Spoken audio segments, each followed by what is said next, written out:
My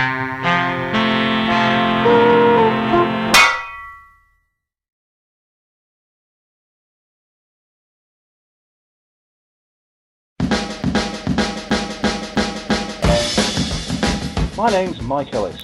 I have a problem. I rescue, refurbish, restore and revitalise vintage drums, in particular Premier drums. In this programme I'll share with you my adventures, ups and downs, ins and outs, triumphs and tragedies as I lavish some TLC on vintage British drums. Welcome to the Drum Fettler.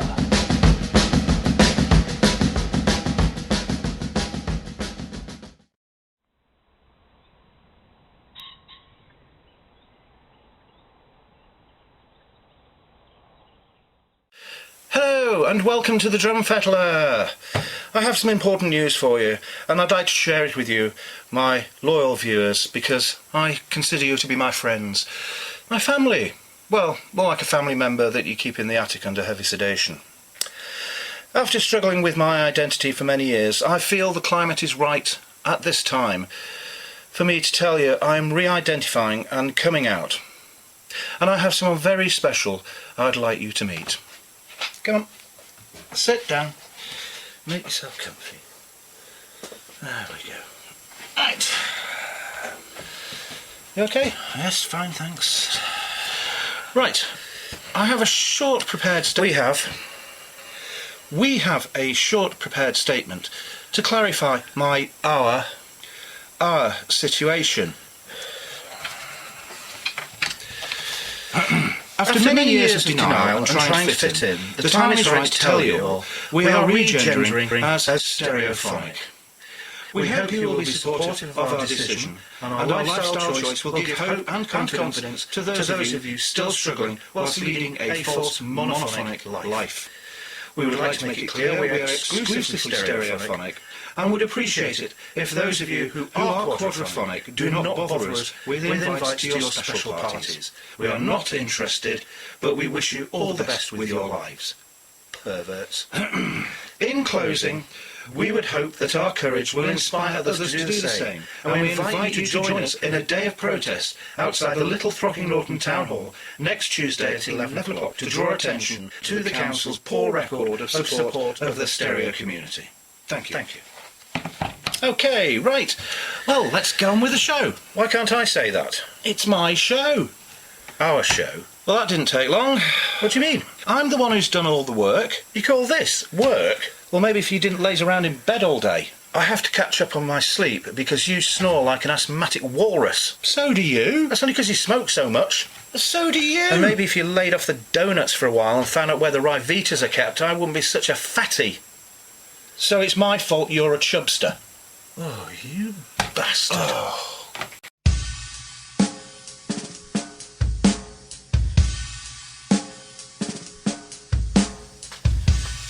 In today's fettling crosshairs is this mighty beast. Yes, it's the HR9. The mightiest of all Premier snare drums. Brass shelled, different models had different features. We'll look at those in a little while.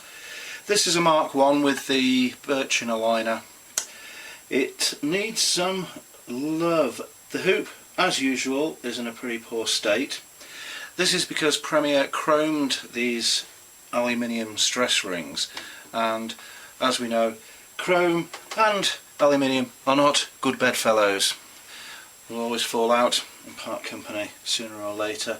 It's got the flow beam strainer, distinctive badge, and of course the red Premier P.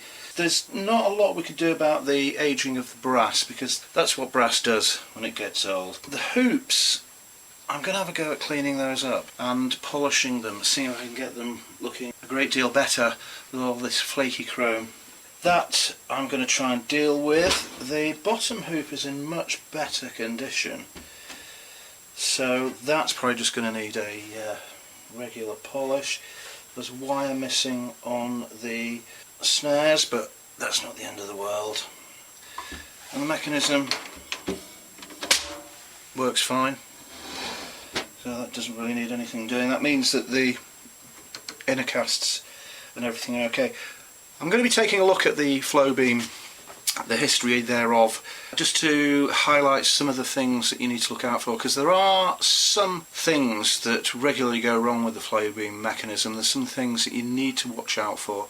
My wires are going saggy, I can't get the thing to tighten up, and this and that won't do at all, and all the usual same questions over and over again. So we'll try and put all those to bed with a little guide to what to look out for on the flow beam. But let's take a look at the history and development of the HR9.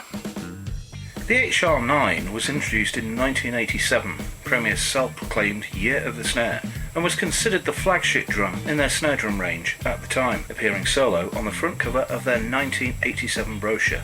The drum measured 14 inches by 9 inches deep, and the unique design included a lacquered brass shell and a thin core, or liner, of birchwood fixed inside the shell, allegedly combining the brilliance of brass with the warmth of wood. The wood liner was fitted to cut down the overtones, common with deep brass shells, and the drum was also fitted with a couple of inch-wide felt strips at the top and the bottom of the inside of the shell. Premier supplied the drum with heavy-duty aluminium stress rings as opposed to die-cast or steel hoops. The strainer was a tried and tested flow beam parallel action that found fame in the long-serving 2000 snare, and there were 10 of Premier's elegant high-tension lugs fitted. The first version of the HR9 was a great success, with Premier selling their first year's estimated sales in just 6 weeks. By 1990 the HR9 was subjected to a couple of updates, having now been tested in the studio and live situations.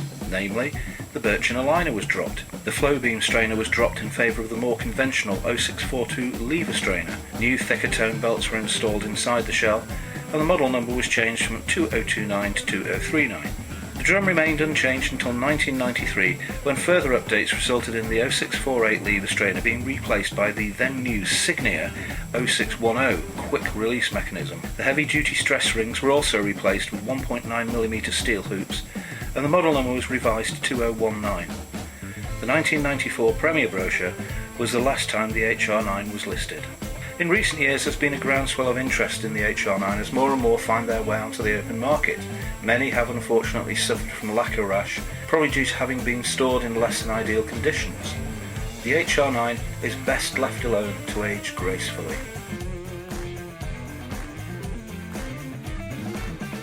Take a look at this, if you will. I nicked it off Dinterweb. As you can see, it's a drum kit, a Premier Club drum kit. In fact, to be absolutely precise, it's from this catalogue from 1982, and it is a C5, not illustrated, so I can't show you a picture of what it should look like. But it should look a little bit like that one there. That's a C6, it just got an extra tom. Now the reason I'm drawing your attention to this is it's in a skip, and this isn't unusual. We've all probably got stories of kits we've seen or rescued from skips. I know I've certainly in my time had a few out, but none quite as nice as this. This is how it turned out when the person who found it rescued it and gave it a bit of a fettle. Amazing, isn't it? Look at that. That's a really, really nice little kit. Thrown away. Now, what makes it slightly worse, if it could be worse, is that that was a skip outside a school. Call me an old cynic, if you will. You are an old cynic! Yeah. Thank you. But in these austere times of cutbacks and people having trouble funding, and I've heard stories of head teachers having to put hands in their own pockets to get pencils and paper on the desks of their pupils, and the lamentable state, certainly in the UK, of music education at the moment, makes you wonder why that happened. How could that happen? How could that go into a skip? It's just unbelievable. A high quality drum kit just thrown in the skip. Well, we'll never know the full facts, but I guess the lesson is here, always poke your nose into a skip, and especially if it's outside an educational authority.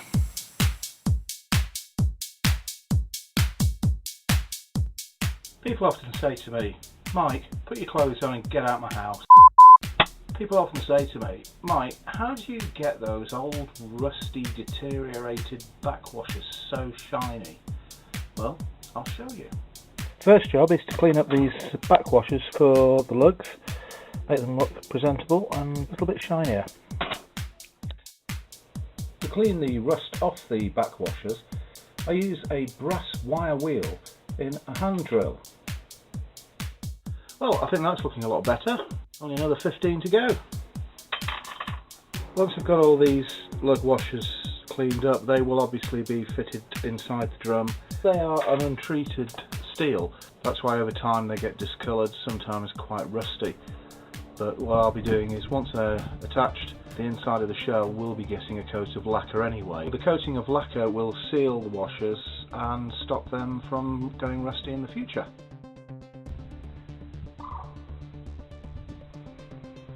What are Premier's stress rings made out of? Stress rings being these things here. These lovely hoops on this H09 and appeared on the P1 amongst others. Well, they are aluminium, or aluminum for our colonial friends.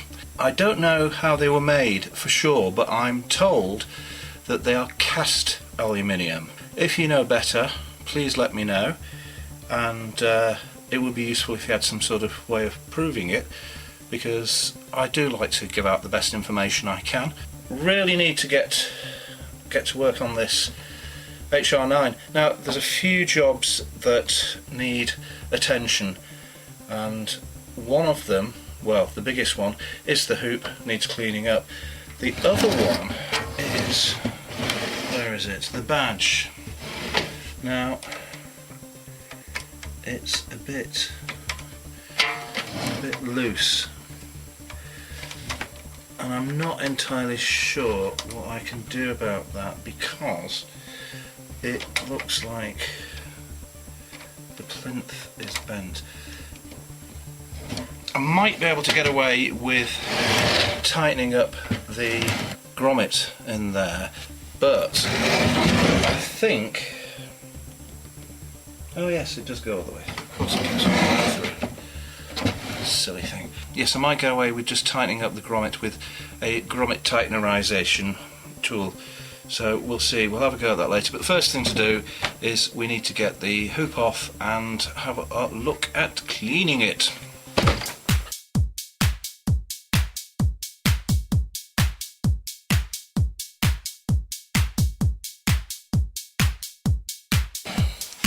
Just in case you're wondering what this is, it's what's called a bumper. It stops the snare drum from bashing up against the tom or the toms in front of it when it's on the kit.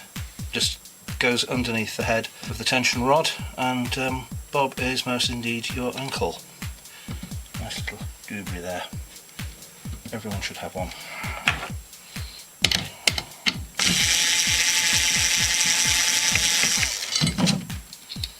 See?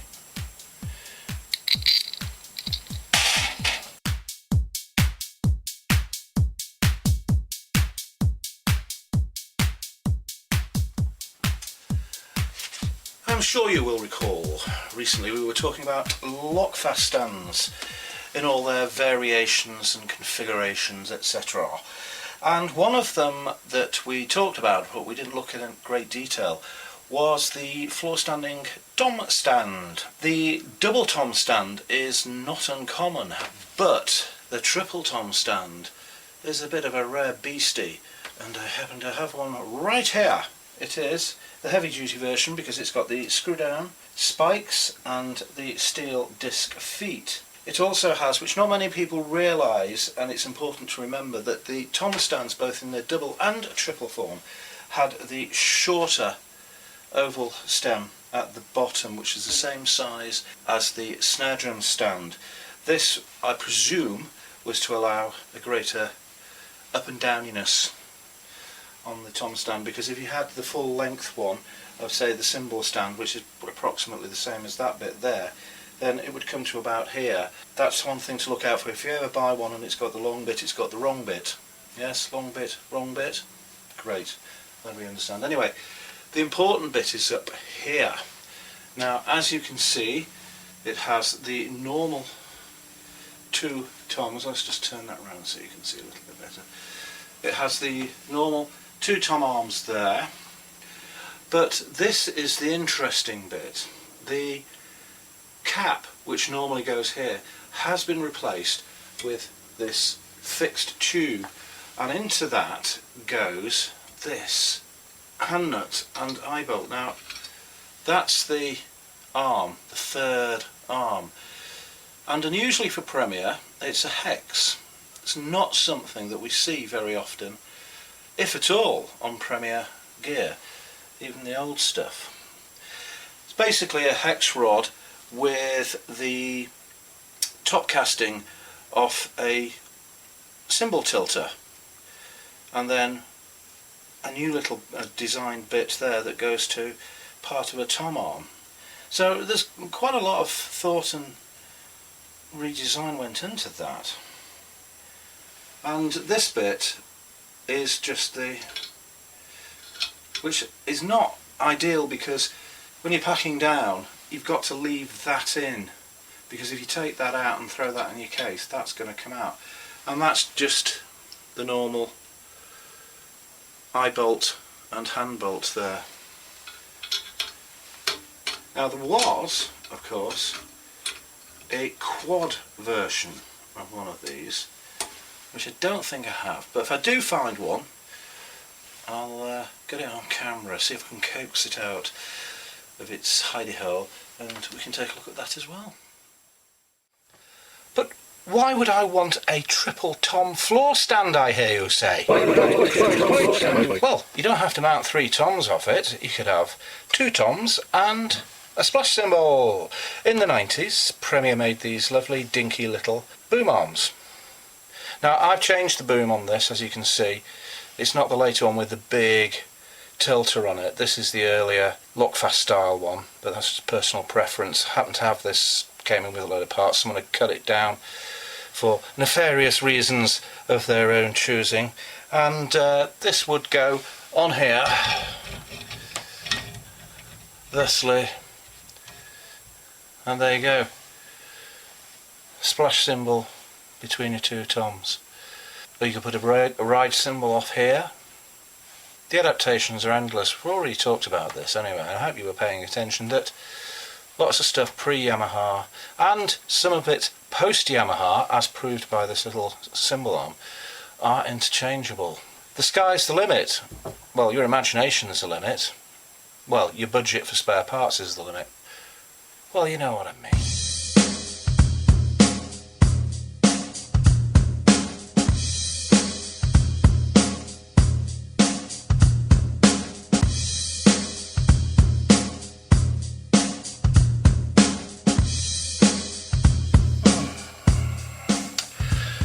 Right, I have taken an executive decision.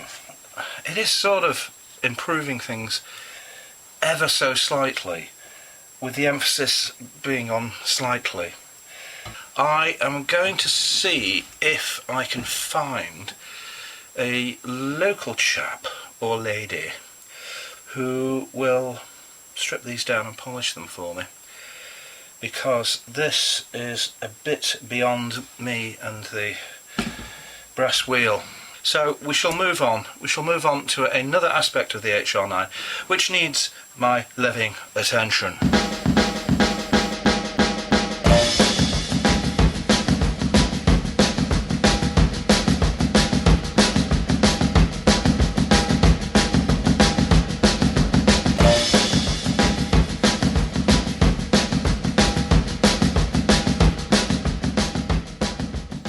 Right, what I'm hoping with the badge is it looks like the grommet, as for reasons unknown, I don't know if someone's trying to prise the badge off, has been slightly distorted. So what I'm going to try and do is reverse that damage with this, which is a grommet splayer outer grommet tool.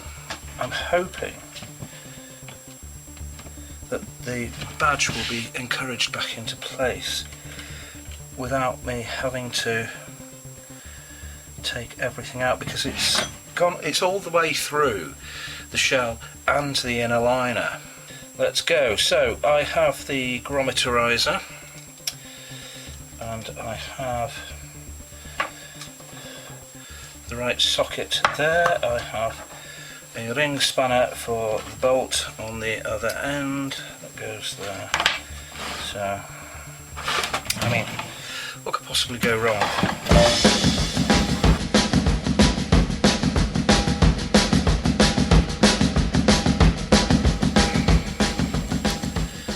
Well, it's tighter than it was, which is always a good thing. That's what we would classify as a result and a success story, and it's all looking very pretty. We can get on with the general cleaning of the shell very gently, and cleaning up the lugs and the inserts and the swivel noots.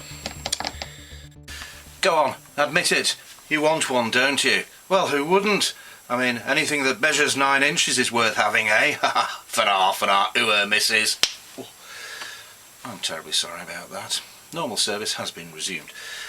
Okay, we're going to continue with the work on the HR9 and the next edition of the Drum Fettler. Remember earlier on we were talking about drum kits going into skips? Well, found another one upped into web. I mean, look at this. Can you believe it? A Keystone Ludwig. Obviously not as nice and lovely as a Premier, but nevertheless. There should be very, very strict punishments for this, involving whips and chains and, oh no, we want to do something that they won't like.